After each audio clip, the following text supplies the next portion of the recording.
பாதுகாப்பது உங்கள் கடமை என்று உத்தங்கா கூறினார். பாரதத்தின் புனிதமான நிலத்தில் உத்தங்கா என்ற மதிப்பிற்குரிய முனிவர் ஞானமுள்ள மன்னர் வரகர்ஸ்வரை சந்தித்தார்.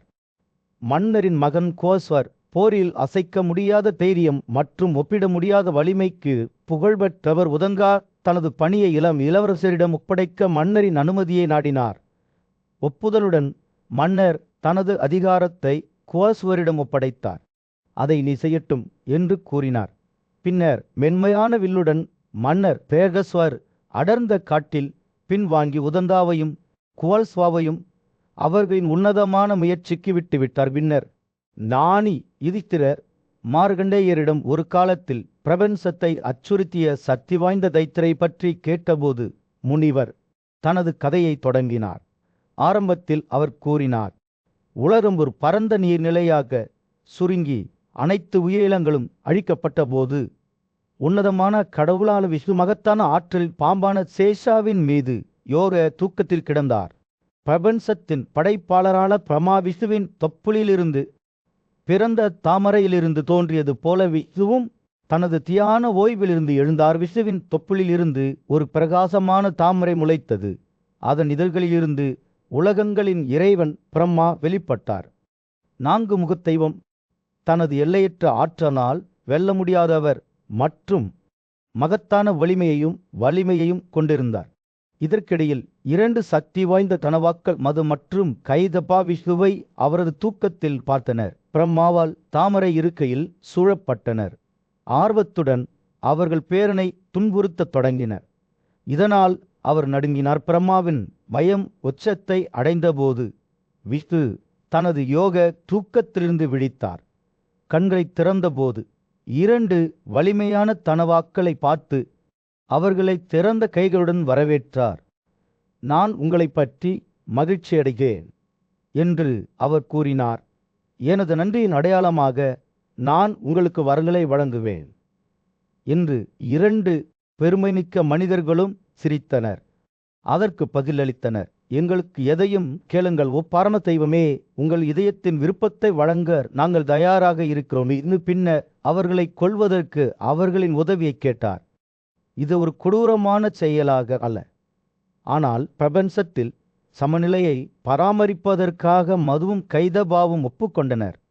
அவர்கள் ஒருபோதும் பொய்யை பேசவில்லை என்றும் இறைவனின் விருப்பத்தை நிறைவேற்ற ஆர்வமாக இருப்பதாகவும் கூறினர். இருப்பினும் அவர்கள் ஒரு நிபந்தனையை கோரினர். அவர்கள் எந்த மறைப்பும் அல்லது தடையும் இல்லாத இடத்தில் கொல்லப்பட வேண்டும். அவர்களின் கோரிக்கையை யோசித்தார். ஆனால் பூமியிலோ வானத்திலோ அத்தகைய இடத்தை கண்டுபிடிப்பது சாத்தியமில்லை என்பதை விரைவில் உணர்ந்தார். அவரது கண்கள் அவரது சொந்த உடலை பார்த்தன. இறுதியாக அவர் தனது தொடைகளுக்கு இடையில் ஒரு மூடப்பட்ட பகுதியை கண்டார். தனது தெய்வீக வட்டு மூலம் அவர் மது மற்றும் கைதபா ஆகியோரின் தலைகளை துண்டித்தார். கடவுளுக்கு அர்ப்பணிக்கப்பட்ட மகன்களாக மாறிய 2 தனவாக்களுக்கு அவர் அளித்த வாக்குறுதியை நிறைவேற்றினார். அன்றைய நாட்களில் மது மற்றும் கைதாபாவுக்கு துன்றிருந்த சக்தி வாய்ந்த அசுரா பிறந்தார். அவர் ஒரு சக்தி வாய்ந்த நபராக இருந்தார். அவரது நம்ப முடியாத ஆற்றல் மற்றும் வலிமைக்கு பெயர் பெற்றவர். வெல்ல முடியாத தன்மையை முயன்ற கடுமையான துறவி தவத்தை மேற்கொண்டார். ஒரு காலில் நின்று தனது உடலை வெறுமனே நரம்புகள் மற்றும் தமனிகளாக மாற்றினார். படைப்பாளர் கடவுளான பிரம்மா அவரது பத்தியில் மகிழ்ச்சி அடைந்து அவருக்கு ஒரு வரத்தை வழங்கினார். எந்த கடவுளும் அரக்கனும் வானமும் அவரை கொல்ல முடியாது. விஷ்ணுவின் கைகளில் தனது தந்தையின் மரணத்தை நினைவு கூர்ந்த துண்டுவின் கோபத்திற்கு எல்லையே இல்லை. அவர் கடவுள்களையும் காந்தர்வர்களையும் பயமுறுத்தத் தொடங்கினார். மேலும் அறிவாண்ட ரிஷி உதங்காவின் புகலிடத்தையும் கூட மிரட்டினார். இதற்கிடையில் மன்னர் கோஸ்வர் தனது சக்தி வாய்ந்த மதங்களுடன் துந்துவை தோற்கடிக்க புறப்பட்டார். அவர்கள் உடாலகா என்று அழைக்கப்படும் மணல் கடலை நோக்கி செல்லும்போது கடவுள்கள் அவர்கள் மீது வான மலர்களை பொழிந்தனர். மேலும் வான கெட்டிடர்களின் சத்தம் காற்றில் எதிரொலித்தது. மணலுக்கு அடியில் மறைந்திருந்த இடத்தை அவர்கள் நெருங்கிய போது ராஜாவின் மகன்கள் அந்த பகுதியை அகழ்வாராய்ச்சி செய்ய தொடங்கினர். 7 நாட்களுக்கு பிறகு பாலைவனத்தின் மேற்கு பகுதியை மூடிய பாம்பை போல சுருட்டப்பட்டிருந்த அசுரனின் பிரமாண்டமான உடலை கண்டுபிடித்தனர். துந்து மற்றும் ஓஸ்வாவுக்கு இடையிலான காவிய போரை காண கடவுள்களும் காந்தர்வர்களும் கூடினதனவா. தனது தூக்கத்திலிருந்து எழுந்து கூர்மையான தண்டுகள் வளையல்கள் மற்றும் கனமான கிளப்புகளால் தாக்கப்பட்டதால் கோபம் அடைந்தார். அவர் ஆயுதங்களை விழுங்கத் தொடங்கினார். மேலும் ஒரு நொடியில் மன்னர் கோல்ஸ்வாவின் மதங்கள் அனைவரையும் எரித்த தீப்பிழம்புகளை வாந்தி எடுத்தார். அசுரரின் கோபம் மிகவும் கடுமையானதாக இருந்தது. அவர் இரண்டாவது கும்பகர்ணனைப் போல தோற்றமளித்தார். அவரது பாதையில் உள்ள அனைத்தையும் விழுங்கினார். இருப்பினும் துந்து தான் வெற்றி பெற்றதாக நினைத்ததைப் போலவே மன்னர் கோஸ்வாவின் உடலில் இருந்து ஒரு பெரிய நீரோட்டம் பாய்ந்து தீப்பிழம்புகளை அணைத்து அவரை மீண்டும் கட்டுப்பாட்டுக்குள் கொண்டு வர அனுமதித்தது. யோக சக்தியால் நிரப்பப்பட்ட மன்னர் பின்னர் 3 உலகங்களையும் அதன் அச்சத்திலிருந்து விடுவிப்பதற்கான சக்தி வாய்ந்த ஆயுதமான பிரமாஸ்திரத்தை பயன்படுத்தி துந்துவை உட்கொண்டாகுந்து தோற்கடிக்கப்பட்டவுடன் மன்னர் கோஸ்வர் போரில் வெல்ல முடியாதவராக மாறினார். இலிமேற் குந்துமாரா என்று அழைக்கப்பட்டார். இந்த சந்திப்பை கண்ட தெய்வங்களும் முனிவர்களும் மிகுந்த மகிழ்ச்சி அடைந்தனர். அவருக்கு வரங்களை வழங்கினர். அவர் எப்போதும் உயர்ந்த பிராமணர்களுக்கு செல்வத்தை கொடுக்க முடியும். அவர் அனைத்து எதிரிகளுக்கும் எதிராக வெல்ல முடியாதவராக இருப்பார். விஷ்ணுவுடன் நட்பு கொள்வார். அவரது துணிச்சலுக்கான வெகுமதியாக மன்னர் கோஸ்வர் நீண்ட ஆயுள், பெரும் அதிர்ஷ்டம் மற்றும் சொர்க்கத்தில் என்றென்றும் ஆகியவற்றால் ஆசீர்வதிக்கப்பட்டார். அவரது மீதமுள்ள 3 மகன்களான தெரிதுஸ்வர், கபில்ஸ்வர் மற்றும் சந்திரஸ்வர் ஆகியோர் இஸ்வகுவின் இனத்தை சேர்ந்த புகழ்பெற்ற மன்னர்களின் வரிசையை கண்டுபிடித்தனர். எனவே பெண்களின் புனித நற்பண்புகள் குறித்த தனது அறிவை வழங்க மார்க்கண்டேய என்ற புத்திசாலி மற்றும் மதிப்பிற்குரிய மன்னர் யுதிஷ்டிரர் முன்னிலையில் வரவழைக்கப்பட்டார்.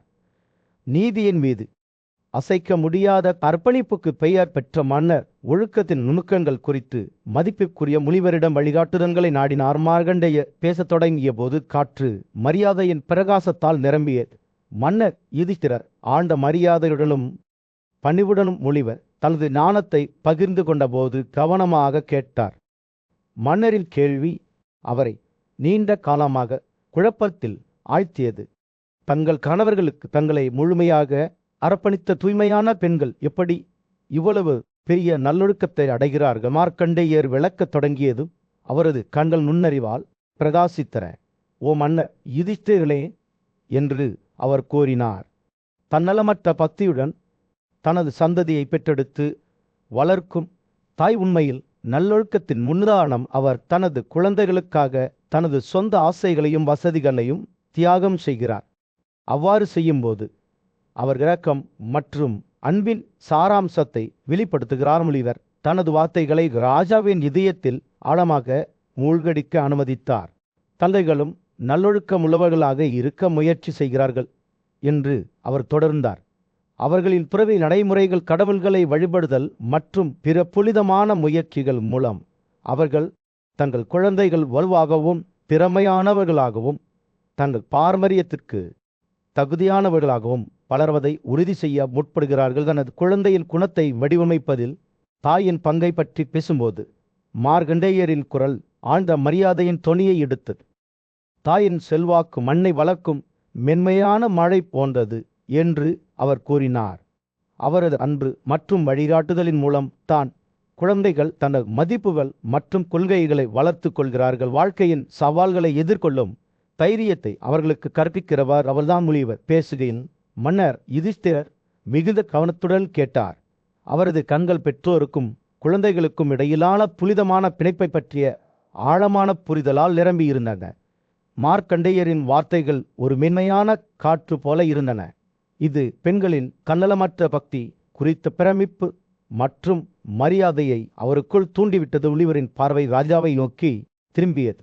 அவர் ஒரு புனிதமான தொனியில் பேசினார். ஓ மன்னர் யுதிஷ்டிரனே, இதை நினைவில் கொள்ளுங்கள். தூய்மையான பெண்கள் தங்கள் கணவர்களுக்கு அசைக்க முடியாத அர்ப்பணிப்பு மற்றும் விசுவாசத்துடன் சேவை செய்வதன் மூலம் தங்கள் நல்லொழுக்கத்தை அடைகிறார்கள். அவர்களின் தன்னலமற்ற சேவையின் மூலமே அவர்கள் சொர்க்கத்தை வெல்வார்கள். ஏனென்றால் தங்கள் கணவர்களுக்கு மட்டுமே சேவை செய்வதன் மூலம் அவர்கள் மிக உயர்ந்த ஆன்மீக சாமாஜ்யத்தை அடைய முடியும் என்று கூறப்படுகிறது. மார்க்கண்டேயர் பேசி முடித்ததும் கூட்டத்தில் ஒரு அமைதி நிலவியது. முனிவரின் வசனமே புனித தன்மையின் பிரகாசத்தை காற்றில் செலுத்தியது போல மன்னர் யுதிஷ்டிரர் அமைதியாக கேட்டார். அவரது இதயம் தூய்மையான பெண்களின் நல்லொழுக்கங்களை பற்றிய புதிய பாராட்டால் நிரம்பியது. முனிவரின் வார்த்தைகள் மனிதகுலத்தை பிணைக்கும் உறவுகளின் சிக்கலான வலையை பற்றிய ஆழமான புரிதலை அவருக்குள் எழுப்பியது. மேலும் அவர் இந்த ஞானத்தை தன்னுடன் எடுத்து செல்வார் என்று அவருக்கு தெரியும். ஒரு அடர்ந்த காட்டில் கவ்சிகார் என்ற புத்திசாலி மற்றும் நல்லொழுக்கமுள்ள துறவி வாழ்ந்தார். வேதங்கள் மற்றும் அங்கங்கள் மீது தேர்ச்சி பெற்றதற்கும் அவற்றை எளிதில் ஓதுவதற்கும் அவர் புகழ் பெற்றவர். ஒரு நாள் கவ்சிகா ஒரு மரத்தின் அடிவாரத்தில் உட்கார்ந்து வேதங்களை ஓதிக்கொண்டிருந்த போது மரத்தின் மேல் அமர்ந்திருந்த ஒரு பெண்ணுக்கு அவர் மீது மலம் கழிக்க தொடங்கியது. இந்த அவமானத்தால் கோபமடைந்த கவ்சிகாவின் கோபம் வெடித்தது. மேலும் அவர் கிரனுக்கு தீங்கு விளைவிக்க நினைத்தார். இருப்பினும் உணர்ச்சியற்ற மற்றும் உயிரற்ற மரத்திலிருந்து விழுந்த கிரேனை பார்த்தபோது கவ்சிகா இரக்கத்தால் மூழ்கிவிட்டார். ஐயோ, நான் ஒரு கெட்ட செயலை செய்துள்ளேன், கோபம் மற்றும் தீமை ஆகியவற்றால் தூண்டப்பட்டேன் என்று அவர் புலம்பினார். தனது செயல்களுக்காக வருத்தத்துடன் இந்த வார்த்தைகளை பல முறை மீண்டும் கூறினார். பின்னர் கவ்சிகா பிச்சை எடுப்பதற்காக அருகிலுள்ள ஒரு கிராமத்திற்குள் நுழைந்தாள். ஆனால் அவை முன்னரே அறிந்த தூய்மையான இல்லத்தரசி தனது கணவரின் தேவைகளை பூர்த்தி செய்வதில் மும்முரமாக இருந்தார். கவ்சிகாவை காத்திருக்க சொன்னாள். ஆனால் ஆத்திரத்தில் அவள் அவரை பற்றி மறந்துவிட்டார். கவ்சிகா தன்னிடம் பேசிய போது அவள் வெட்கப்பட்டாள். உடனடியாக அவருக்காக சில பிரசாதங்களை எடுத்து கொண்டாள். இருப்பினும் கவ்சிகா பிச்சை ஏற்றுக்கொண்ட போது அவர் மீண்டும் கோபமடைந்தார். நீங்கள் பிராமணர்களை உயர்ந்தவர்களாக கருதவில்லை என்று அவர் கூறினார். நீங்கள் ஒரு உள்நாட்டு வாழ்க்கையை நடத்துகிறீர்கள், ஆனால் எங்களை புறக்கணிக்கிறீர்கள். இந்திரனே எங்களுக்கு தலை வணங்குகிறார். பூமியில் உள்ள ஆண்களை பற்றி நான் என்ன சொல்வேன்? இல்லத்தரசி மிகுந்த பணிவுடனும் மரியாதையுடனும் பதிலளித்தார். நான் அவர்கேன் அலக்கிஷி, மீண்டும் உருவாக்குங்கள். உங்கள் கோபத்தை விட்டுவிடுங்கள். நீங்கள் ஈடுபடுத்தப்பட்டதைப் போல உங்கள் கோபமான பார்வைகளால் எனக்கு என்ன செய்ய முடியும்? இல்லத்தரசியின் வார்த்தைகளால் கவ்சிகாவின் கோபம் சிறிது நேரம் தணிந்தது. ஆனால் தேளுடன் அவர் முன்பு சந்தித்ததன் கசப்பை அவர் இன்னும் உணர்ந்தார். கவ்சிகாவின் கொந்தளிப்பை உணர்ந்த இல்லத்தரசி அவரை மீண்டும் ஒருமை சமாசம் செய்ய தொடங்கினார். அவர் தனது கணவர் மீதான பக்தியையும் பிராமணர்கள் மீதான மரியாதை கடவுள்களைப் போன்றது என்றும் கூறினார். பின்னர் அவர் பிராமணர்களின் மகத்தான தகுதிகளை பற்றி பேசினார். அவர்கள் நெருப்பை போன்றவர்கள் மற்றும் தங்கள் கோபத்தான் முழு பூமியையும் விழுங்க முடியும். இருப்பினும் அதே பிராமணர்கள் மன்னிப்புக்கும் இரக்கத்திற்கும் சமமான திறன் கொண்டவர்கள் என்பதையும் அவர் கவ்சிகாவுக்கு நினைவுபடுத்தினார். அனைத்து கடவுள்களிலும் மிக உயர்ந்தவர் என்று அவர் கருதிய தனது கணவருக்கு சேவை செய்வதில் தனது இதயம் சாய்ந்துள்ளது என்றும் அவர் அவ்விடம் கூறினார். கவ்சிகா அந்த இல்லத்தரசியின் வார்த்தைகளை கேட்டபோது அவரது கோபம் குறைய தொடங்கியது. அவரது முந்தைய ஆத்திரம் தேவையற்றது என்பதையும் அவர் அதிக சுய கட்டுப்பாட்டை கொண்டிருந்திருக்க வேண்டும் என்பதையும் அவர் உணர்ந்தார்.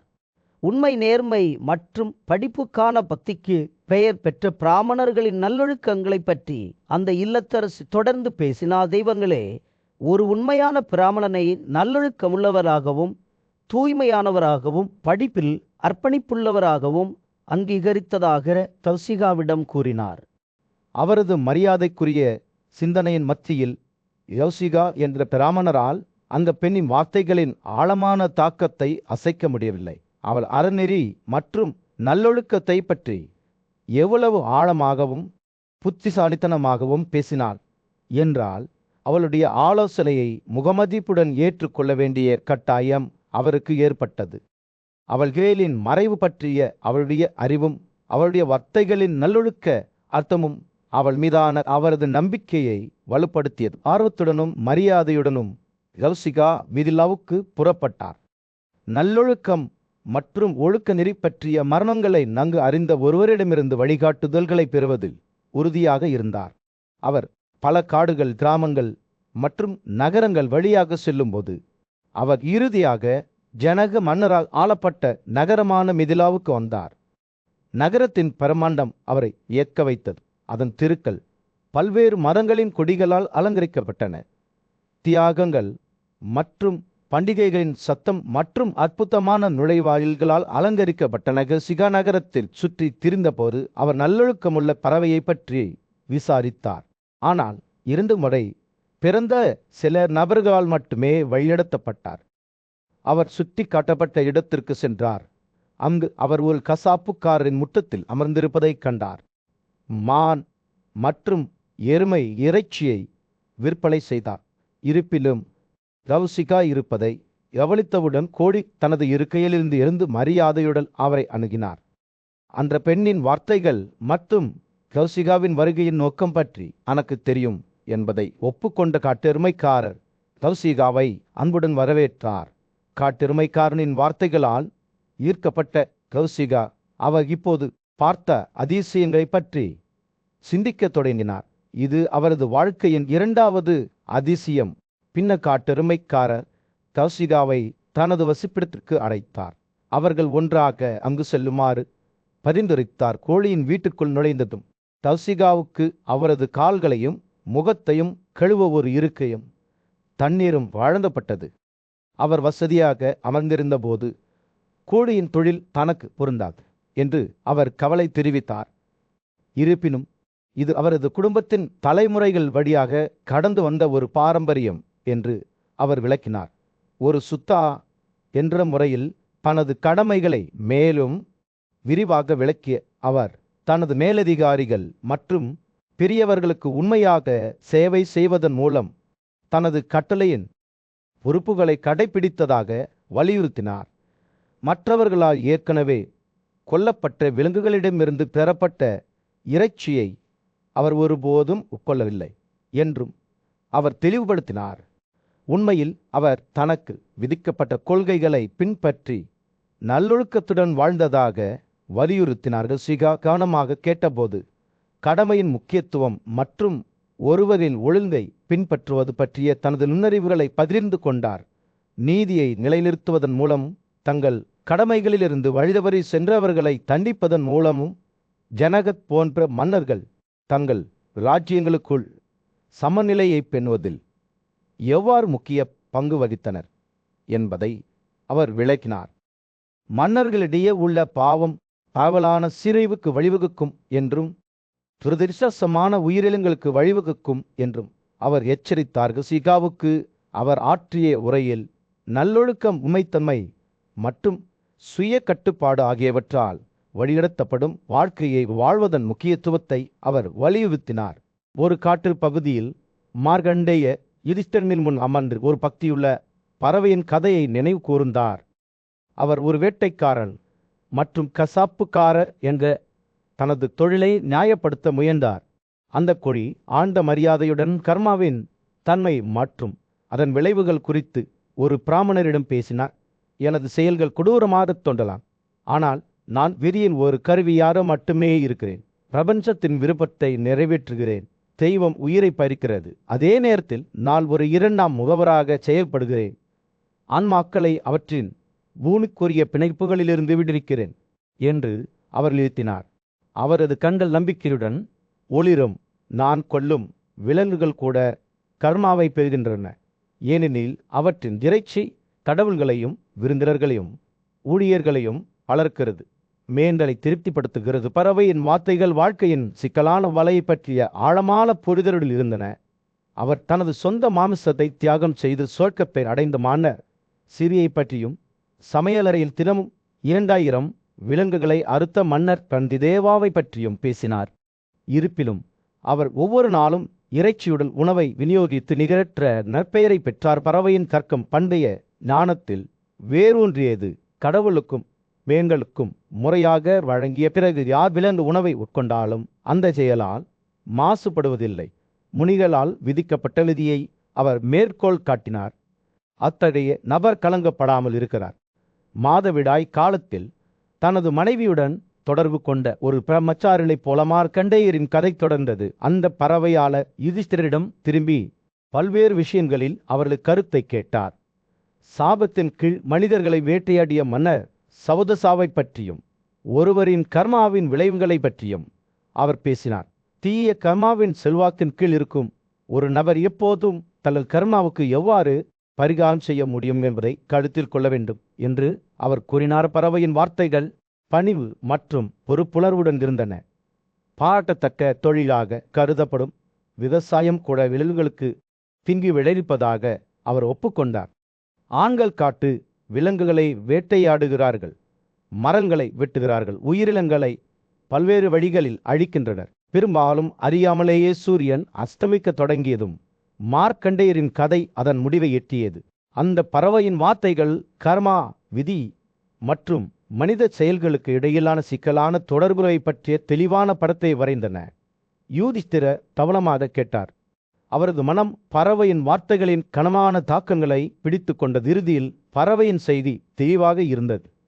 உயிரினங்களுக்கு தீங்கு விளைவிக்கும் பாவத்திலிருந்து விடுபட்டவர் பூமியில் யாரும் இல்லை. ஞானிகள் மற்றும் அறிவார்ந்தவர்கள் கூட விலங்குகளின் வாழ்க்கை பல்வேறு வழிகளில் அழிக்கிறார்கள், பெரும்பாலும் அதை உணராமல்.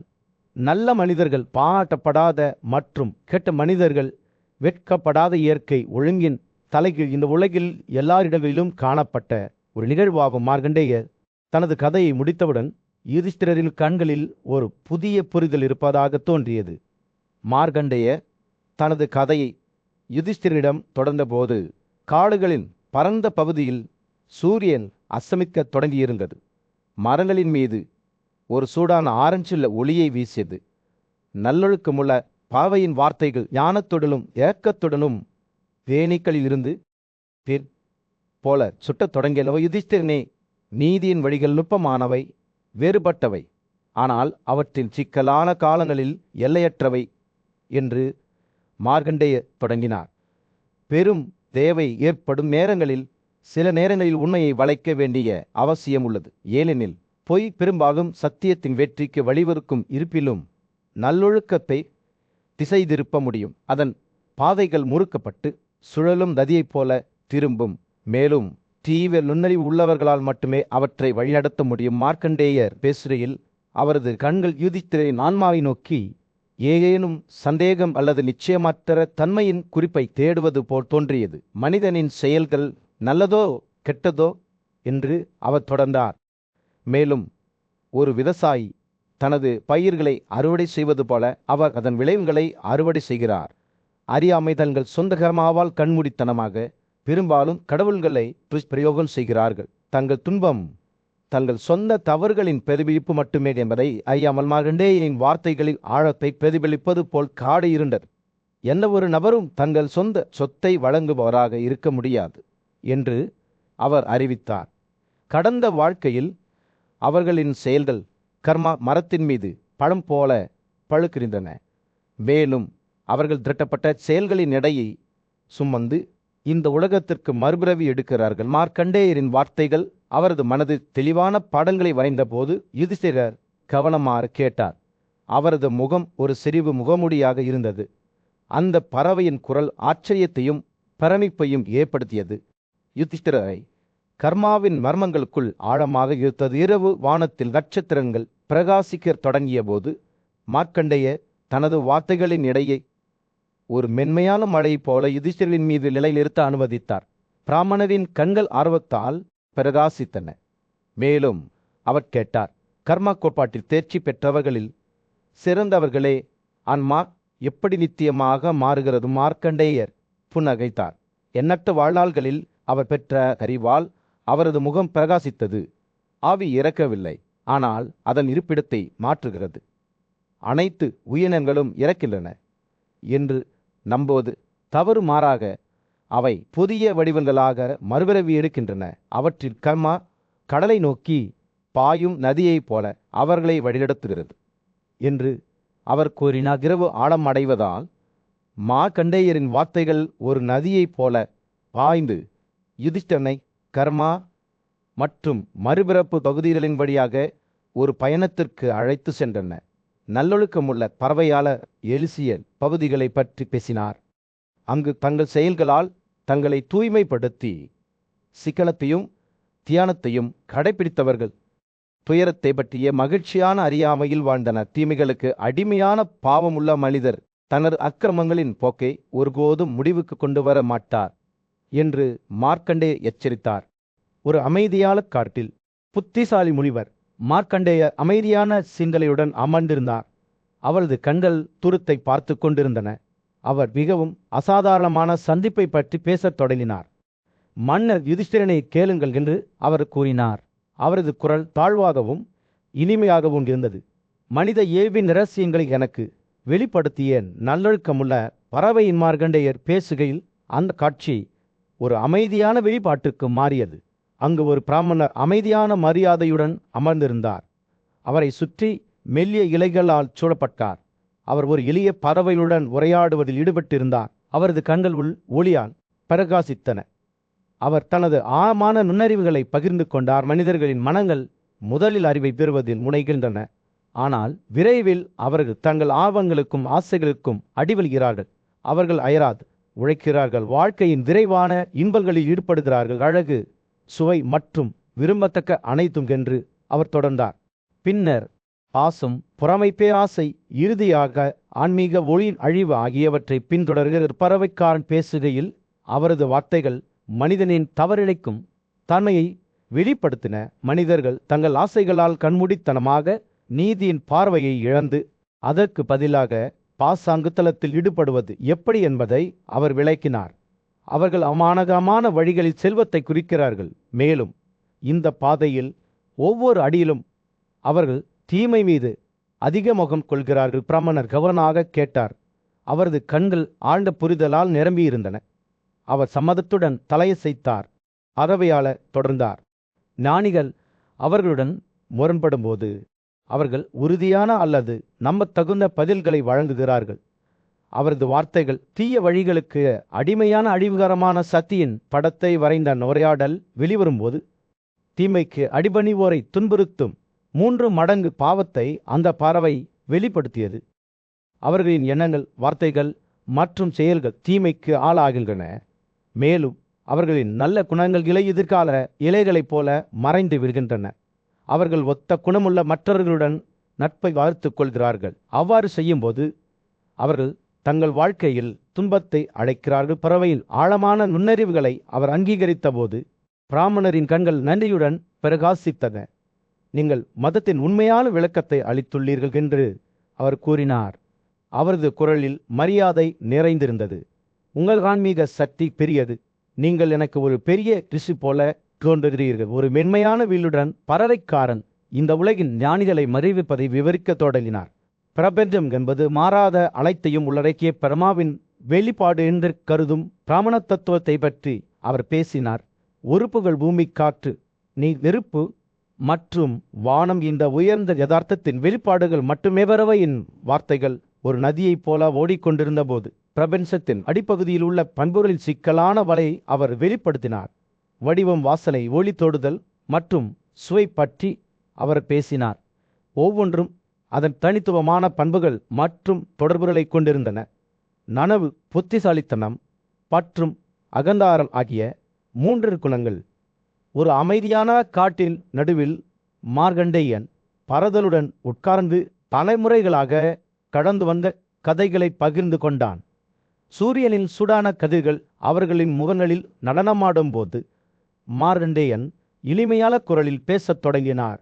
ஓ பாரதனே, ஞானமுள்ள ஒரு பிராமணனின் கதையை நான் கேள்விப்பட்டேன். அவர் ஒரு காலத்தில் ஒரு நல்லொழுக்கமுள்ள பறவையால் அணுகப்பட்டார் என்று அவர் உற்சாகத்துடன் தனது கண்களை ஒளிரச் செய்தார். பிரபஞ்சத்தை பற்றிய பரந்த அறிவுக்கும் புரிதலுக்கும் பெயர் பெற்ற பிராமணரை பூமியிலே நெருப்பு, காற்று மற்றும் வானம் ஆகிய 5 பெரிய கூறுகளின் பண்புகளை விவரிக்க பாவையால் கேட்கப்பட்டது. மார்க்கண்டேயர் பேசுகையில் பண்டைய ஞானத்தின் கிசுகிசுக்களை சுமந்து இலைகளில் மிதமான காற்று வீசியது. பிராமணரின் பரந்த அறிவிலிருந்து கற்றுக்கொள்ள ஆர்வமுள்ள பறவையாளர் ஒவ்வொரு தன்னினத்தின் சிறப்பியல்புகளை பற்றி விசாரித்தார். பூமி பிராமணர் விளக்கினார். ஒளி தொடுதல், வடிவம், வாசனை மற்றும் சுவை ஆகிய 5 குணங்களை கொண்டுள்ளது. மறுபுறம் தண்ணீருக்கு ஒளி தொடுதல், வடிவம் மற்றும் சுவை ஆகிய 4 பண்புகள் உள்ளன. அதே நேரத்தில் நெருப்பும் காற்றும் ஒளி தொடுதல் மற்றும் வடிவம் ஆகிய 3 பொதுவான பண்புகளை பகிர்ந்து கொள்கின்ற மார்க்கண்டேயரின் வார்த்தைகள் புரிதலின் ஒரு திரைச்சீலை வரைந்தன. ஏனெனில் இந்த கூறுகள் எவ்வாறு ஒன்றோடொன்று பின்னி பிணைந்து இருப்பின் கட்டமைப்பை உருவாக்குகின்றன என்பதை அவர் விவரித்தார்.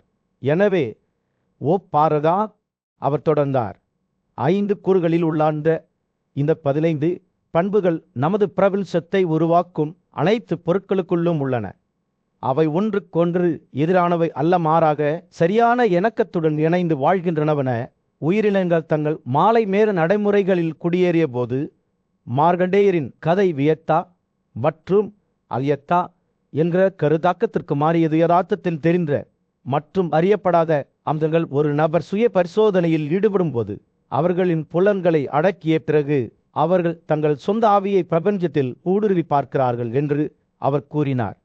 அவரது குரல் மரியாதையால் நிரம்பிய தெய்வீக சாரத்துடன் இந்த ஒற்றுமை எவ்வாறு ஆன்மீக அறிவொளியை கொண்டு வந்தது என்பதை மார்க்கண்டேயர் விவரித்தபடி பரதர் கவனமாக கேட்டார். மாயை முறியடித்து தங்கள் முன்னலை கமாவுடன் திருமணம் செய்து கொண்ட நபர் இன்னும் தங்கள் ஆத்மாவின் புறநிலை இருப்பை மட்டுமே அறிந்திருக்கலாம் என்று மார்க்கண்டேயர் விளக்கினார். ஆனால் வெளிப்புற நிலைமைகளால் பாதிக்கப்படாத ஆன்மா ஒருபோதும் துன்பத்திற்கு ஆளாகாது. ஏனெனில் அது பிரம்மாவில் அடிப்படை ஆவியில் உறிஞ்சப்படுகிறது. இரவு வானத்தில் நட்சத்திரங்கள் பிரகாசிக்க தொடங்கிய போது மார்க்கண்டேயர் ஒரு கசப்பான உண்மையை பகிர்ந்து கொண்டார். ஆன்மீக ஒளியை அடைவதற்கு சுய ஒழுக்கமே திறவுகோல். நமது ஆன்மீக முன்னேற்றம் மற்றும் சீரழிவாகிய இருந்திருக்கும் நமது புலன்கள் பேர் விடுகின்றன என்று அவர் கூறினார். அவரது வார்த்தைகள் காட்டில் ஒரு மென்மையான நீரோடை போல எதிரொலிக்கின்றன. அவற்றை அடக்குவதன் மூலம் நாம் ரட்சிப்பை அடைய முடியும். அவற்றில் ஈடுபடுவதன் மூலம் தீமைகள் ஏற்படுகின்ற இரவு ஆழமடைவதால் மார்க்கண்டேயரின் கதை ஒரு புதிய தொனியை எடுத்தது. ஏனெனில் அவர் மனித சுயத்தை ஒரு ரதத்துடனும் ஆன்மாவை அதன் ஓட்டுநர்களும் ஒப்பிட்டார். ஒரு திறமையான மனிதர் என்று அவர் கூறினார். மன்னர் பாரதியின் முன்னிலையில் புத்திசாலித்தனமான பறவை பிரபஞ்சத்தின் மர்மங்களை ஒரு ஆர்வமுள்ள பிராமணரிடம் விளக்கிக் கொண்டிருந்தது. பிராமணரின் கண்கள் ஆச்சரியத்தில் பிரகாசித்தன. அவர் கவனமாக கேட்கும்போது அவரது மனம் ஒரு வறண்ட மண் மழைக்காலத்தில் குடிப்பது போல் பறவைக்காரனின் வார்த்தைகளை நனைத்தது. பறவையின் பேச்சு முடிந்ததும் பிராமணனின் ஆர்வம் ஆழமடைந்தது. அவர் முன்னோக்கி சாய்ந்து தனது கைகளை மரியாதையுடன் பிணைத்து பறவையின் 3 குணங்களின் ரகசியங்களை கணக்கு வெளிப்படுத்துமாறு கேட்டார். சர்வா ராஜாக்கள் மற்றும் தம்ஸ் பறவையின் ஆர்வத்தை உணர்ந்து பிராமணரின் ஆர்வத்தை உணர்ந்து தலையை அசைத்தாதல்லர். என் அன்பான பிராமணனே, ஒவ்வொரு குலத்தின் நல்லொழுக்கங்களையும் நான் உங்களுக்கு விவரிக்கிறேன். ஆனால் முதலில் நான் உங்களுக்கு சொல்கிறேன், சபா என்பது அனைவரிலும் மிக பெரியது. இது ஒரு மகத்தான மெய்மை, ஆன்மாவை தெய்வீகத்தை நோக்கி உயர்த்தும் ஒன்று என்று அவர் கூறினார். அவர் பேசும்போது பறவையின் கண்கள் மின்னின. அவரது குரல் ஒரு மென்மையான தொனியை எடுத்தது. இலைகள் வழியாக சுழலும் கோடை காற்றை போலானால் தாம்ஸ் பற்றி என்னவோ ஞானமான பறவையே என்று பிராமணர் கவலையுடன் கேட்டார். அதன் இயல்பு என்ன? பறவையின் வெளிப்பாடு நந்தமாக மாறியது. மேலும் அவர் ஒரு தாழ்ந்த அளவான தொனியில் பேசத் தொடங்கினார். தாம்ஸ், என் அன்பான பிராமணர், மாயை, ஆன்மீக அறியாமை ஆகியவற்றால் வழிப்படுத்தப்படுகிறார். இது ஒரு அடர்த்தியான முடுவலி போல மனதை மேகமூட்டுகிறது. இது முட்டாள்தனம் மற்றும் களவு காண்பதன் குணமாகும். இது மனிதர்களை நீதியின் பாதையிலிருந்து வழிதவறி வழிநடத்துகிறது. பறவை நிறுத்தப்பட்டு தொலைதூர நினைவுகளை தேடுவது போல் அடிவானத்தில் கண்களை துடைத்துக் கொண்டிருந்தது. தாம்ஸ்களின் செல்வாக்கின் கீழ் இருப்பவர்கள் சோம்பேறித்தனமாகவும் ஆற்றலுற்றவர்களாகவும் கோபம் மற்றும் அருந்தையால் திசை திருப்பப்படுபவர்களாகவும் உள்ளனர். அவை நங்கூரமில்லாத கப்பல்கள் போன்றவை வாழ்க்கையின் கடலின் மீது குறிக்கோள் இல்லாமல் மிதக்கின்றன. பிராமணனின் முகம் விழுந்தது. அவரது வெளிப்பாடு துக்கத்தால் நிரம்பியது. ஆனால் பறவை தொடர்ந்து தடையின்றி தொடர்ந்தது. மறுபுறம் ராஜாக்கள் மனிதர்களை செயற்பட தூண்டும் ஒரு குலம். அது அவர்களுக்குள் உள்ள ஆர்வத்தில் சுடர் பற்ற வைக்கும் ஒரு தீப்பொறி. ஒரு தேரோட்டக்காரன் தனது குதிரைகளை வலியுறுத்துவது போல அவர்களை முன்னோக்கி செலுத்துகிறது. அவர் பேசும்போது பறவையின் குரல் அனிமேஷன் ஆனது. அவரது வார்த்தைகள் பிராமணரின் மனதில் தெளிவான படங்களை வரைகின்றன. ராஜாக்களின் செல்வாக்கின் கீழ் இருப்பவர்கள் பேச்சில் இணக்கமானவர்கள், சிந்தனை மிக்கவர்கள், பொறாமை இல்லாதவர்கள், மற்றும் செயலில் கடின உழைப்பாளி. அவர்கள் சக்தி வாய்ந்த ஆறுகள் போன்றவர்கள். தங்கள் விரியை நோக்கி சீராக பாய்கிறார்கள். பறவையின் பாவை உள்நோக்கி திரும்பியது. அவரது கண்கள் அவரது சொந்த ஆன்மாவின் ஆழத்தை நோக்கின. பின்னர் அங்கு சர்வாக் உள்ளது என்று அவர் கூறினார். அவரது குரல் ஒரு கிசுகிசுக்கிற்கு சற்று மேலே இருந்தது. சவா என்பது தெய்வீகத்தை நோக்கி நம்மை உயர்த்தும் புலம். இது உலகத்தை தெளிவுடலும் நோக்கத்துடலும் பார்க்க வைக்கிறது. அவர் இடைநிறுத்தப்பட்டார். தொடர்வதற்கு முன்பு தனது எண்ணங்களை சேகரித்தார். எப்போது ஒரு அமைதியான காட்டின் நடுவில் ஒரு பிராமணன் சிந்தனையான அமைதியில் உட்கார்ந்து வாழ்க்கையின் மர்மங்களையும் பிரபஞ்சத்தையும் பற்றி சிந்திக்கிறார். பிரபஞ்சத்தை பற்றிய ஆழமான புரிதலுக்கு புகழ்பெற்ற ஞானியான முனிவரான மார்க்கண்டேயரிடம் வழிகாட்டுதலை தேடும் போது ஊக்கும் மலர்களின் இனிமையான வாசனையா காற்று நிரம்பியது. ஓ யுதிஷ்டிரனே என்று மார்க்கண்டேயன் தொடங்கினான். பிராமணன் என்னிடம் ஒரு கேள்வியை கேட்டான். அது சத்தியத்தை தேடுபவர்கள் பலரை குழப்பத்தில் ஆழ்த்தியது. நெருப்பும் பூமிக்குரிய பொருட்களும் இணைந்து உயிரினங்களின் உடலாக எப்படி மாறுகிறது? உயிர் காற்று அதன் இருக்கையின் இயல்புக்கு ஏற்ப உடலில் செயல்பாட்டை எவ்வாறு தூண்டுகிறது? மார்க்கண்டேயரில் கண்கள் பிரகாசித்தன. அவர் பதிலளித்தார். நனவின் இருக்கையில் தன்னை வெளிப்படுத்திக் கொள்ளும் உயிர் ஆவி உடல் கட்டமைப்பின் செயல்பாட்டை ஏற்படுத்துகிறது.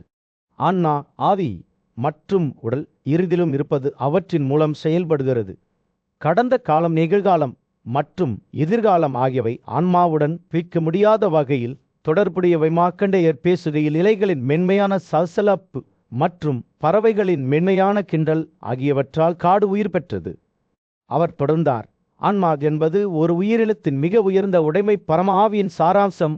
நாம் அதை வணங்குகிறோம். இது அனைத்து உயிரினங்களின் உயிரூட்டும் கொள்கையாகும். நித்திய புருஷல் இது பெரியது, புத்திசாலி மற்றும் அருங்காமானது. மேலும் இது கூறுகளின் பல்வேறு பண்புகளின் அகலில இருக்கையாகும். மார்க்கண்டேயர் சிறிது நேரம் நிறுத்தி பிராமணர் தனது வார்த்தைகளை உள்வாங்க அனுமதித்தார். பிராணக்காற்று பொருள் அல்லது மனதுடனான உறவில் உடலை தக்க வைத்துக் கொள்கிறது.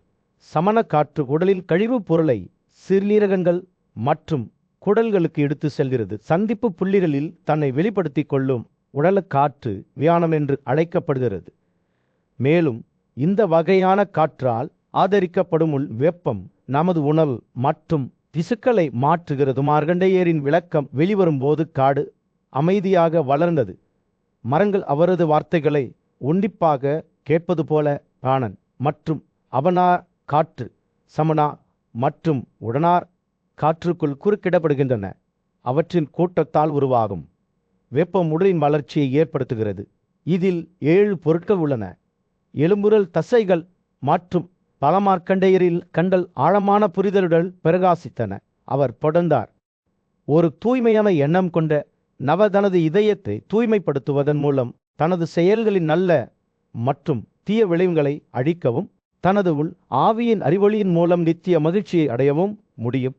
அத்தகைய நிலை நன்றாக தூங்கும் ஒருவரில் அமைதியான தூக்கம் அல்லது திறமையான கையால் வெட்டப்பட்ட விளக்கின் புத்திசாலித்தனத்துடன் ஒப்பிடப்படுகிறது. பிராமணர் கவனமாக கேட்டார். கடந்து செல்லும் ஒவ்வொரு கணமும் அவரது மனம் விரிவடைந்தது. பொறாமையும் கோபமும் எல்லா வகையிலும் அடக்கப்பட வேண்டும் என்று மார்க்கண்டேயர் எச்சரித்தார். இந்த செயல் மக்கள் கடைபிடிக்கக்கூடிய மிக புனிதமான நல்லொழுக்கமாகும். இதன் மூலம் மனிதர்கள் இந்த துன்பம் மற்றும் சிக்கலின் கடலின் மறுபுறம் செல்ல முடியும். ஒரு அமைதியான காட்டில் மார்க்கண்டேயர் யுதிஷ்டிரனின் அருகில் உட்கார்ந்து ஆன்மீக மாற்றத்தின் ஆழமான கதையை அவருடன் பகிர்ந்து கொண்டார். விடுதலைக்கான பாதையில் தடுமாறிய ஒரு தாளையான கோழியை சுற்றி கதை வெளிவந்தது. மார்க்கண்டேயர் விவரித்தபடி இந்த சாதாரண மனிதர் ஒரு காலத்தில் ஞானத்தை தேடிக்கொண்டிருந்த ஒரு பிராமணர். ஒரு நாள் அவர் ஒரு மரணமான பறவையை எதிர்கொண்டார். அவர் ரட்சிப்பின் ரகசியங்களை அவருக்கு வெளிப்படுத்தினார். பிராமணர் அந்த பறவையின் வார்த்தைகளால் ஆழமாக ஈர்க்கப்பட்டார் மற்றும் தனது நன்றியை வெளிப்படுத்தினார். கோழியின் ஞானம் எல்லையற்றது என்று ஒப்புக்கொண்டார். பறவையற்றுவார் பழிவுடன் புன்னகைத்து தனது உள்ளார்ந்த அமைதியின் ஆதாரத்தை காணும்படி பிராமணரை அழைத்தார். கடவுளின் அரண்மனைகளுக்கு போட்டியாக இருக்கும் ஒரு அற்புதமான மாளிகைக்கு அவரை அழைத்து சென்றார். இந்த வசிப்பிடத்தின் ஆடம்பரத்தையும் பார்த்து பிராமணர் ஆச்சரியப்பட்டார். உள்ளே வெள்ளை ஆடைகளை அணிந்தனர். இரண்டில் மரியாதைக்குரிய நபர்கள் தங்கள் உணவுக்கு பிறகு நிம்மதியாக அமர்ந்திருப்பதைக் கண்டார். அந்த பறவையாளர் தனது பெற்றோருக்கு முன் மண்டியிட்டார். அவர்கள் அவரை அன்பான வார்த்தைகளால் வரவேற்றனர். அவரது தன்னடக்கம், அவருக்கு நீண்ட மற்றும் நிறைவான வாழ்க்கையை, அறிவு, புத்திசாலித்தனம் மற்றும் அவரது ஆசைகளை உணர்ந்து கொண்டதை ஒப்புக்கொண்டு அவர்கள் மீதான அவரது பக்தியை அவர்கள் பாராட்டினர். அவர்களின் பிழைப்பின் ஆழத்தால் பிராமணர் அதிர்ச்சி அடைந்தார் மற்றும் அவர்களின் நல்வாழ்வை பற்றி கேட்ட வயதான தம்பதியினர் தாங்கள் திருப்தியாக இருப்பதாகவும் தங்கள் வேலைக்காரர்கள் மற்றும் குழந்தைகளால் சூழப்பட்டிருப்பதாகவும் அவர்கள் அனைவரும் கோழியின் பராமரிப்பில் கீழ் சிரித்து வருவதாகவும் பதிலளித்தனர். பிராமணர் தங்கள் வீட்டுக்கு செல்லும் பயணத்தில் ஏதேனும் சிரமங்களை எதிர்கொண்டாரா என்று அவர்கள் கேட்டனர். அவரது பதிலில் திருப்தி அடைந்த அவர்கள் தங்கள் மகனிடம் திரும்பி பிராமணரை தங்கள் சொந்தத்தில் ஒருவராக அறிமுகப்படுத்தி கொண்டனர். அதன் பிறகு தன் பெற்றோர்கள் தான் தனது உண்மையான சிலைகள் என்றும் அவர் தன்னை முழுமையாக அர்ப்பணித்து கொண்டவர் என்றும் பிராமணரிடம் காட்டிக்கொண்டான். மனிதர்கள் தெய்வங்களை வழிபடுவது போல அவரது செயல்களும் அவர்கள் மீது ஆழமான மரியாதையால் வழிநடத்தப்படுகின்றன என்று அவர் விளக்கினார். பறவையின் வார்த்தைகள் பக்தி மற்றும் அன்பின் உணர்வால் நிரப்பப்பட்டன. இது பிராமணருக்குள் ஆழமாக எதிரொலித்தது. மார்க்கண்டேயர் தனது கதையை முடித்தபோது தாழ்மையான பறவையின் ஞானத்தை உள்வாங்கிக் கொண்டு யுதிஷ்டிரர் கவனமாக கேட்டார். இந்த கதையில் சாதாரண வாழ்க்கைக்கும் ஆன்மீக பின்தொடர்தலுக்கும் இடையிலான கொடுகள் மங்களாக இருந்தன. இது உண்மையான அறிவொளி எளிய செயல்களிலிருந்து எழலாம் என்பதை வெளிப்படுத்துகிறது. இது அன்பாலும் பக்தியாலும் தூண்டப்படுகிறது. ஒரு அடர்ந்த காட்டில் ஒரு பக்தியுள்ள பறவையாளர் தனது பெற்றோருடன் அமர்ந்திருந்தார். ஆன்மீக பணிகளில் சமமாக அர்ப்பணிப்புள்ள ஒரு பிராமணரிடம் அவர்களை அறிமுகப்படுத்தினார். அந்த பறவையாளர் மரியாதையுடன் பேசினார். நோபல் ஐயா, நான் வளர்த்த நல்லொழுக்கத்தின் காரணமாக எனது உள் பார்வை எவ்வாறு விரிவடைந்துள்ளது என்பதை கவனியுங்கள். இது ஒருவரின் புரிதலுக்கு தெளிவளிக்கும். நீதியில் சக்தி பறவையின் வார்த்தைகளால் ஈர்க்கப்பட்ட பிராமணர் உண்மை மற்றும் பக்தியுடனான அவரது ஆழமான தொடர்பை ஒப்புக்கொண்டார். தனது கணவருக்கு விசுவாசமாக இருந்த ஒரு புத்திசாலி பெண் மதத்தின் மர்மங்களை விளக்கும் இந்த நல்லொழுக்கமுள்ள பறவையை சந்திக்க தன்னை அனுப்பியதாக அவர் கூறினார். இருப்பினும் அவர்கள் உரையாடிய போது வேதங்களை படிக்க தனது பெற்றோரின் அனுமதியின்றி தான் வீட்டை விட்டு வெளியேறியதாக பிராமணர் வெளிப்படுத்தினார். அவரது செயல்கள் அவர்களுக்கு மிகுந்த துக்கத்தையும் வேதனையையும் ஏற்படுத்தியுள்ளன. இது அவர்களின் தற்காலிக குருட்டுத்தனத்திற்கு வழிவகுத்தது. உங்கள் துறவி மற்றும் வயதான பெற்றோரை கைவிட்டதில் நீங்கள் தவறு செய்துவிட்டீர்கள். அவர்களை ஆறுதல் படுத்த உடனடியாக வீட்டிற்கு திரும்புங்கள். இது ஒரு நல்லொழுக்கம். இது உங்களை ஒருபோதும் கைவிடாது. பறவையின் வார்த்தைகளால் பிராமணர் அதிர்ச்சியடைந்தார். அவரது செயல்களின் உண்மையை ஒப்புக்கொண்டார். அவர் பறவையின் ஆலோசனைக்கு நன்றி தெரிவித்தார். தாமதமின்றி வீட்டிற்கு திரும்புவதாக சபதம் செய்தார். கோழி தொடர்ந்து நீங்கள் உயர்ந்த மனதையும் துறவி தகுதியையும் உங்கள் விசுவாசத்தின் மீதான பக்தியையும் கொண்டிருக்கிறீர்கள். ஆனால் உங்கள் பெற்றோரை நீங்கள் புறக்கணித்ததால் இந்த குணங்கள் உங்களுக்கு பயனற்றதாகிவிட்டன. அவர்கள் பேசுகையில் பிராமணர் அந்த பறவையின் மர்மமான கடந்த காலத்தை பற்றி கேட்டார். அவர் சுத்த வகுப்பில் பிறக்கவில்லை என்பதை உணர்ந்தார். அந்த பறவை புன்னகைத்தார். நான் ஒரு காலத்தில் அறிவார்ந்த பிராமணனாக இருந்தேன். வேதங்கள் மற்றும் வேதங்களில் நன்கு தேர்ச்சி பெற்றேன். என் சொந்த தவறால் நான் இந்த நிலைக்கு தள்ளப்பட்டேன். அவர் முந்தைய வாழ்க்கையை நினைவு கூர்ந்தார். அங்கு அவர் ஒரு வேட்டையாடும் பயணத்தின் போது தற்செயலாக ஒரு முனிவரை அம்பு கொண்டு காயப்படுத்தினார். அவரது காயத்தால் கோபமடைந்த ரிஷி கோழியை சபித்தார். அவர் சுத்தா வகுப்பில் ஒரு கொடூரமான பறவையாக பிறப்பார் என்று கூறினார். தனது கடந்த கால மீறலையும் அவரது செயல்களின் விளைவுகளையும் ஒப்புக்கொண்டு இந்த கதையை பயபக்தியுடன் பகிர்ந்து கொண்டார். அவர் பிராமணரின் வழிகாட்டுதலுக்கு நன்றி தெரிவித்தார். மேலும் இது மற்ற எல்லாவற்றையும் விட ஒரு நல்லொழுக்கம் என்பதை புரிந்து கொண்டு தனது பெற்றோரை தகரிப்பதாக சபதம் செய்தார். பறவையின் வார்த்தைகளால் ஆழமாக ஈர்க்கப்பட்ட பிராமணர் அவர்களின் எதிர்பாராத சந்திப்பால் தான் நரகத்தில் விழுவதிலிருந்து காப்பாற்றப்பட்டதாக ஒப்புக்கொண்டார். அவர் பறவையின் பெருந்தன்மையை பாராட்டினார். மேலும் ஒரு பிராமணராக தனது கடந்த கால வாழ்க்கையின் பின்னணியில் உள்ள மர்மத்தை வெளிப்படுத்தும்படி கேட்டார். இது பகிர்ந்து கொள்ள வேண்டிய கதை என்பதை அறிந்த கோழி புன்னகைத்தார். இது கமா மற்றும் மறுபிறப்பின் சிக்கல்களை வெளிச்சம் போட்டு காட்டும். ஒரு அடர்ந்த காட்டின் நடுவில் பறவைகளை வேட்டையாடும் திறமைக்கு பெயர் பெற்ற ஒரு பறவை ரிஷி என்ற முனிவரை சந்தித்தது. அறவைக்காரன் ஒரு பெரிய தவறை செய்துவிட்டான். புத்திசாலி ரிஷி மகிழ்ச்சி அடையவில்லை. அவர் அந்த பறவைக்காரனை சபித்தார். அவர் ஒரு தாழ்ந்த சாதியில் பிறப்பார், ஆனால் இறுதியில் தனது அசல் பிராமண நிலைக்கு திரும்புவார் என்று அறிவித்தார். முனிவரை சமாதானப்படுத்த ஆசைப்பட்ட அந்த பறவையாளர் பணிவுடன் அவரை அணுகி அவரது செயல்களுக்கு மன்னிப்பு கேட்டார். அவர் அறியாமலேயே செயல்பட்டதாகவும் தனது மீறல்களை பற்றி எனக்கு தெரியாது என்றும் கூறி மன்னிப்பு கேட்டார். அந்த பறவையின் வருத்தத்தால் ஈர்க்கப்பட்ட ரிஷி அவருக்கு ஒரு உதவியை வழங்க முடிவு செய்தார். தாழ்ந்த சாதியில் பிறந்தாலும் இறைவன் பக்தியுடன் இருந்து தனது பெற்றோரை மதிப்பார். இது இறுதியில் ஆன்மீக பரிபூரணத்திற்கு வழிவகுக்கும். இந்த கதை ஒரு பிராமணரிடம் பறவைக்காரன் விவரித்த போது அவர் எப்படி ரிஷியின் உடலிலிருந்து அம்பை வெளியே எடுத்து தனது ஆசிரமத்திற்கு அழைத்து சென்றார் என்பதை பகிர்ந்து கொண்டார். முனிவர் தனது காயத்திலிருந்து மீண்டார். மேலும் அவரது செயல்கள் மீட்பை கொண்டு வந்ததில் பறவைக்காரன் மிகுந்த மகிழ்ச்சி அடைந்தார். மக்கள் மகிழ்ச்சிக்கும் துயரத்துக்கும் ஆளாகிறார்கள் என்றும் மன உளைச்சல்களை சமாளிக்க ஆன்மீக ஞானத்தை வளர்ப்பது அவசியம் என்றும் அவர் விளக்கினார். பிராமணர் கவனமாக கேட்டு பறவையின் புத்திசாலித்தனத்தையும் புனித நூல்களை பற்றிய பரந்த அறிவையும் ஒப்புக்கொண்டார். ஒரு நபரில் சமூக அந்தஸ்தை உண்மையான தன்மை வரையறுக்கிறது, அவர்களின் பிறப்பு அல்லது தொழில் அல்ல என்று கூறி நல்லொழுக்கமுள்ள மற்றும் கற்றறிந்த பறவையை பாராட்டினார். பிராமணர் தனது கடந்த கால தவறுகளை மீறியதாகவும் இப்போது ஆபத்திலிருந்து விடுபட்டதாகவும் தான் நம்புவதாக கூறி முடித்தார். ஒருவர் விரக்திக்கு அடிபயக்கூடாது, மாறாக ஆன்மீக வளர்ச்சிக்காக பாடுபட வேண்டும் என்று விளக்கி பிராமணருடன் தனது ஞானத்தை பகிர்ந்து கொண்டார். உண்மையான அறிவு மகிழ்ச்சியையும் மனநிறைவையும் தருகிறது, அதே நேரத்தில் அறியாமை அதிருப்தியையும் துன்பத்தையும் ஏற்படுத்துகிறது என்று அவர் வலியுறுத்தினார். ஞானமுள்ள நபர் எப்போதும் அமைதியாக இருக்கிறார்.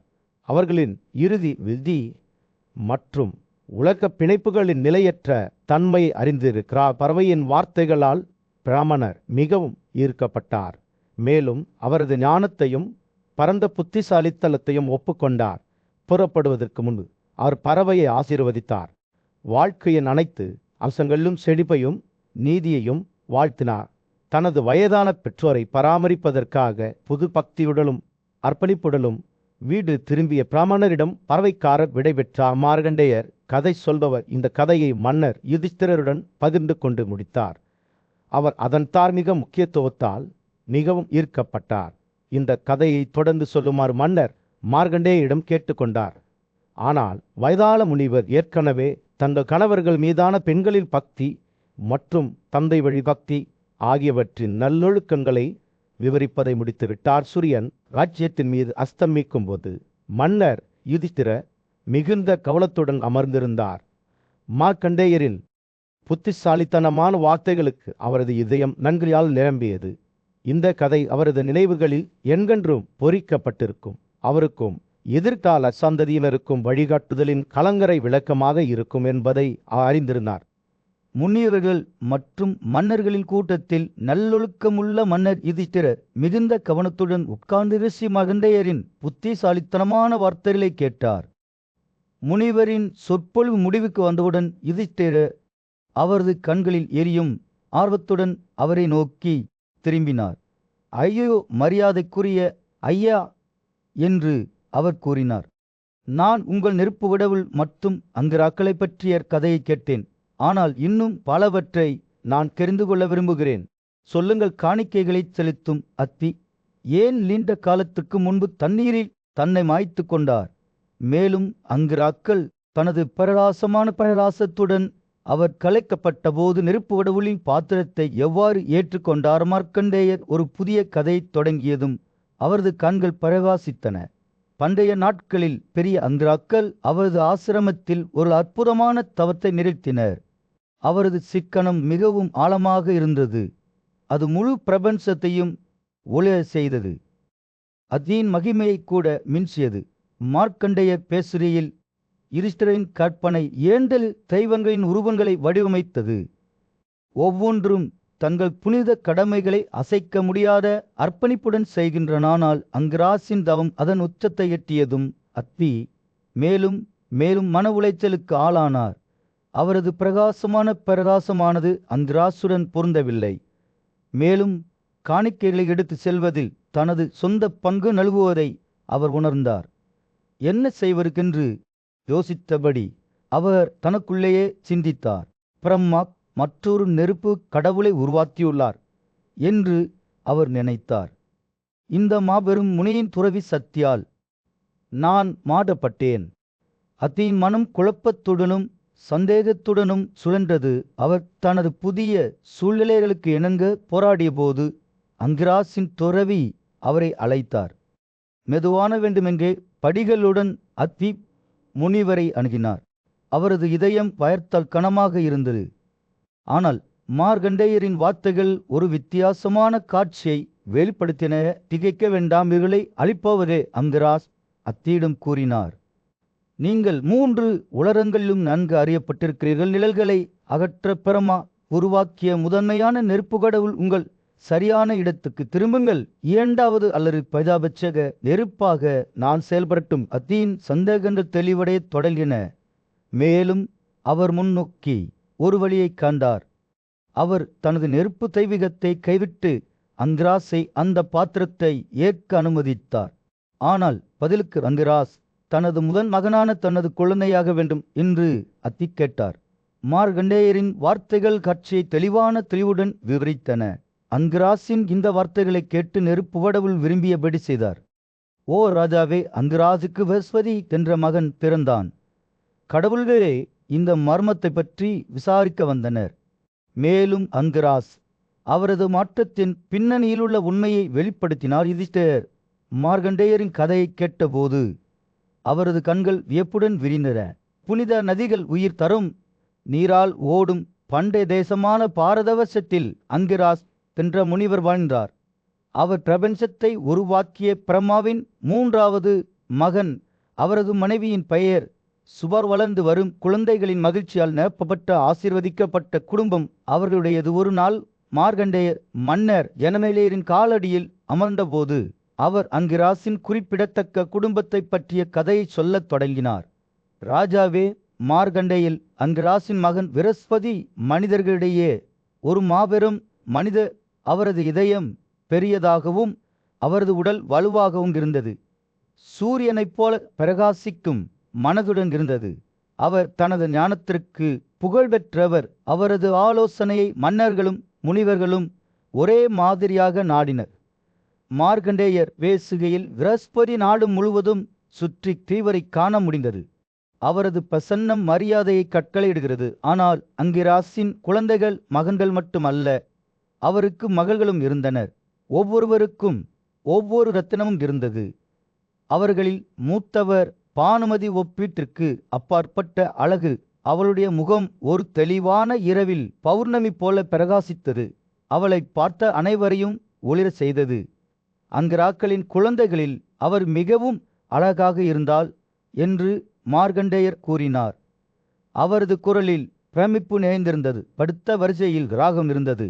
அவளுக்கு மிகவும் பொருத்தமான ஒரு பெயர். ஏனென்றால் அவள் அனைவரின் அன்பின் பொருளாக இருந்தால். பெரிய மற்றும் சிறிய உயிரினங்கள் அவளை காப்பாற்றாமல் தேசித்தன.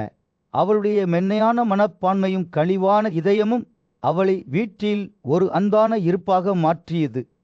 மார்கண்டேயர் பேசும்போது ராகம் தனது கால்களை சுற்றி விளையாடும் குழந்தைகளை பார்த்து புன்னகைப்பதை ஒருவர் காண முடிந்தது. பின்னர் இரவு பகல் போன்ற வேறுபட்ட 2 சகோதரிகளான சினிவாலி மற்றும் ஆர்த்திஸ்வதி இருந்தனர்.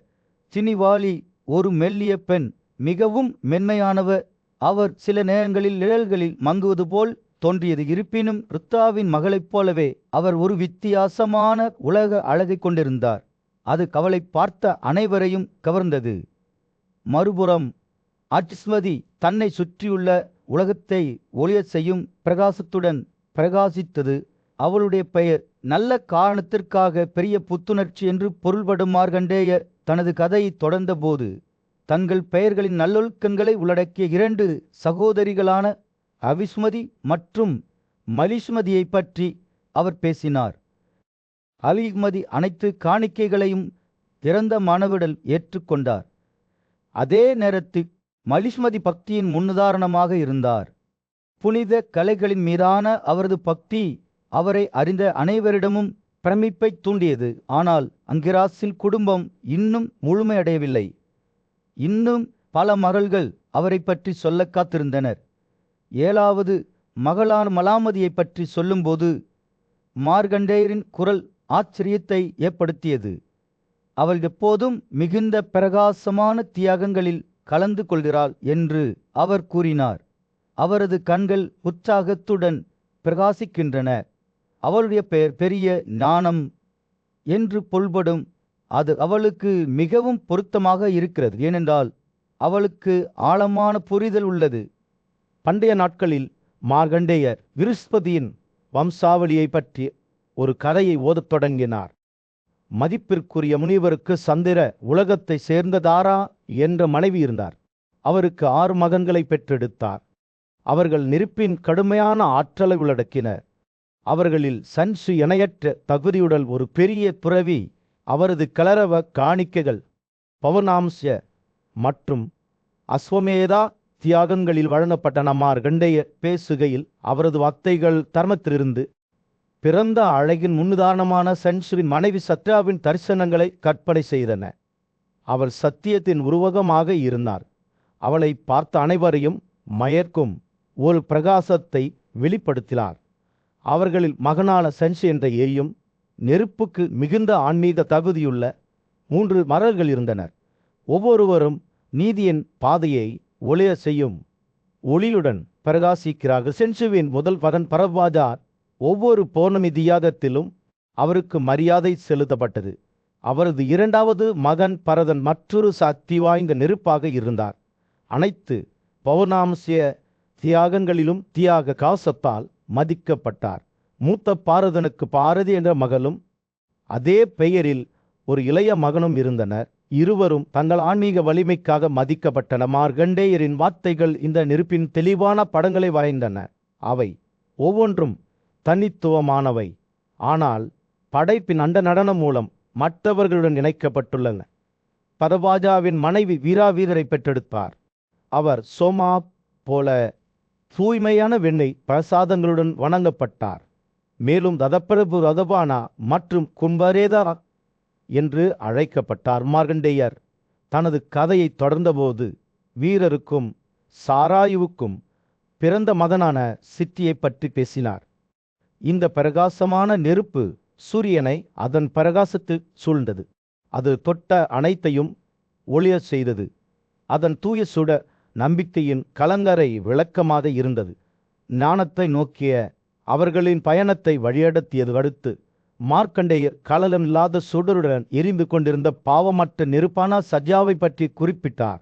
அவர் காலத்தின் கட்டுப்பாட்டாளராக இருந்தார். அனைத்து களங்கங்களிலிருந்தும் தூய்மையற்றவராகவும் இருந்தார். அவரது மகன் ஸ்வானா அனைத்து நோய்களையும் உருவாக்கினார். வேதனையுடன் கூச்சிட்டவர்களுக்கு துன்பத்தை ஏற்படுத்தினார். இருப்பினும் இந்த பயங்கரமான நெருப்பும் கூட இருப்பின் பலமாண்டமான திரைச்சிலைக்கு ஒரு பங்கை கொண்டிருந்த மார்கண்டேயரின் கதை வெளிவரும்போது அவர் விருஸ்வதியின் 3வது மகனான விஸ்வாஜித்தை அறிமுகப்படுத்தினார். உள் வெப்பம் என்று அழைக்கப்படும் ஒரு நெருப்பு அனைத்து உயிரினங்களின் உணவையும் தீரணிக்கிறது. இந்த சுய கட்டுப்பாடு மற்றும் ஆன்மீக விதியாக சிறந்த நெருப்பு பாகதியாகங்களில் பிராமணர்களால் வணங்கப்பட்டது. புனிதமான கோமதி நதி அவரது மனைவியாக இருந்தது. அவர் மூலம் அனைத்து நீதிமான்களும் தங்கள் சடங்குகளை செய்தனர். மார்கண்டேயரின் வார்த்தைகள் இந்த அமைதியான காட்சியின் படத்தை வரைந்தன. அங்கு கோமதியின் மென்மையான நீர் அந்த தாளத்துடன் இணக்கமாக பாய்ந்தது. அடுத்து அவர் வடவாவை பற்றி பேசினார். பயங்கரமான தண்ணீர் குடிக்கும் கடல் நெருப்பு மேல்நோக்கி நகர்ந்து அதில் அமர்ந்திருந்தது. தொலைதூர சராபத்தில் பக்தியுள்ள முனிவரான உக்தா புகழ்பெற்ற பிரம்மாவுடன் போட்டியிடும் ஒரு மகனை கருத்தரிக்க முயன்ற கடினமான தவத்தை மேற்கொண்டார். பல ஆண்டுகளாக அவர் விரதமும் தியானமும் செய்தார். ஆன்மீக உயர்வுக்கான சரிப்புத்தன்மையற்ற ஆசையால் அவரது இதயம் எரிந்தது. உக்தாவின் பிரார்த்தனை அதன் உச்சத்தை எட்டியதும் காற்று பவித்த பாடல்களால் நிரம்பியது. மேலும் 5 புனித நெருப்புகள் கடுமையான தீபத்துடன் எரிந்தன. காசியபன் வஸ்ட பிராணன் எவன் மற்றும்